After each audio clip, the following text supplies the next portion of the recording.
Gumala kami sa Abu Dhabi kasama ang aming mga kaibigan. Kaya tara mga mi, samahan niyo na naman kami sa panibagong ganap namin ngayong araw. Ngayon nga ay ordinary day lang sana to para sa amin ng mga bata kasi wala pa naman kaming naiisip kung saan ba yung next na gala namin. Medyo napapasarap na nga din yung tulog namin at nakakapag-adjust na nga kami sa oras dito sa Abu Dhabi at late na nga kami nagigising. Parang alas 10 na yata ng umaga yata kami bumabangon at sinusulit na din namin yung bakasyon kasi sa June paniguradong maaga na naman nga ang gising nating mga nanay kasi simula na naman ng school year. Eto nga at kumain muna kami dito sa restaurant sa baba ng building namin at umorder lang kami ng usual na ino-order namin. Actually, pwede naman na sana akong magluto kasi nabili na nga namin yung mga lutuan na kailangan namin para sa bahay pero itong dalawang bata kasi sobrang nahook talaga dito sa fried chicken nila dito. Since first time nga nilang matikman, gusto nga nilang balik-balikan kaya ayun, pinagbigyan ko na rin at minsan lang din naman to at hindi din naman kasi namin alam kung kailan yung balik namin pagkatapos ng aming bakasyon. Kaya lahat sinusulit na talaga namin. At habang kumakain nga kami, nagchat nga yung isa sa mga kaibigan namin at nag-aaya nga silang gumala. Kaya ang sabi ko, go kami dyan pero maliligo nga muna kami at magbibihis muna ng mga bata. After nga naming mag-ayos, bumaba na din kami dahil nasa baba na daw yung kaibigan namin at sumakay na nga agad kami sa sasakyan niya at bumiyahe para sunduin naman yung isa pa naming kaibigan. Tapos, dumiretso na kami sa Mina at pumunta naman kami sa 1 to 10 gifts. Bali sa pagkakaalala ko, parang nakailang beses pa lang kami nakapunta dito kasi medyo malayo ito sa tinitirahan namin. Pero dito kasi yung mga binibenta nila puro mga mura. Kumuha na nga din kami ng basket namin. Baka sakali meron kaming mabili ng mga bata at una ko nga tinignan itong mga medyas at bala ko nga sanang bilhan sila Ate Sam at Basti kasi iilan lang yung mga pares ng medyas na nadala ko para sa kanila dito. Nakailang subok na din ako ng paghahanap pero wala talaga ako nakita na gusto ko at pasok sa size ng mga bata kaya ayan, lumipat na lang ako sa ibang aisle. At nakita ko nga tong mga sapatos at ang mumura nga din, parang Divisoria style siya mga mi at so far magaganda naman din yung quality ng mga sapatos. Meron ngang nagustuhan tong sila Ate Sam at Basti na sapatos, yung merong gulong sa ilalim pero nung pinagpaalam nga nila kay Daddy Bino na bibilhin nila hindi nga siya pumayag. Meron nga din pala ako nakita dito na ref magnet mga mi at natuwa nga ako kasi ang mura lang niya tapos nasa 4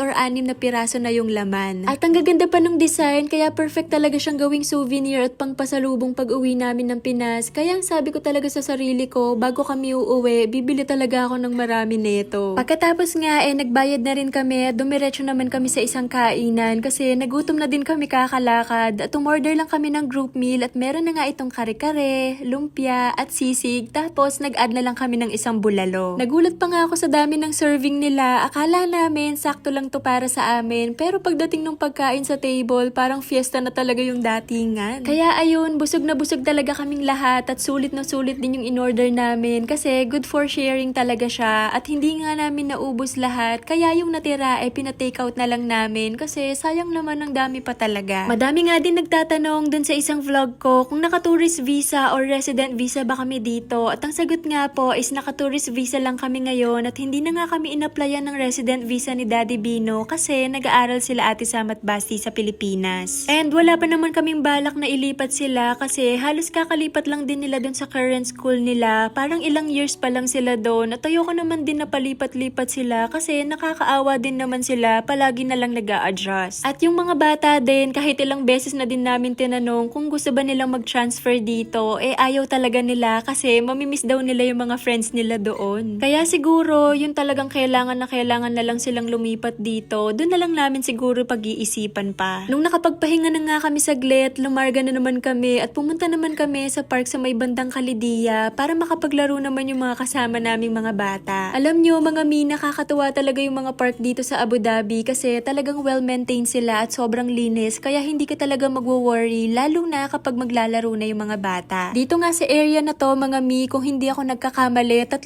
park yung magkakalapit dito at nilibot nga lahat namin to. Ang ganda talaga ng ambience dito kasi tahimik, maaliwalas at relaxing yung paligid tapos ang sarap pa ng simoy ng hangin kaya kahit paikot-ikot lang kami dito hindi talaga kami napagod. Kaya habang busy naglalaro yung mga bata, kami naman naghahanap muna ng pwedeng maupuan para makapagkwentuhan muna kaming magkakaibigan. At pagkatapos nga dumaan muna kami sa Alwada Mall at bumili nga yung kaibigan namin ng milk tea para sa amin at in fairness ang sarap lalo na yung napili ko na melon flavor. Grabe, sulit na sulit yung gala namin ngayon at ang dami nga naming napuntahan ngayong araw. So dito ko muna tatapusin ang vlog na to mga mi at maraming salamat sa lagi niyong pagsama sa amin sa bawat gala at kwentuhan namin dito sa Abu Dhabi. See you ulit sa next vlog. Yun lang, Momshi. Bye!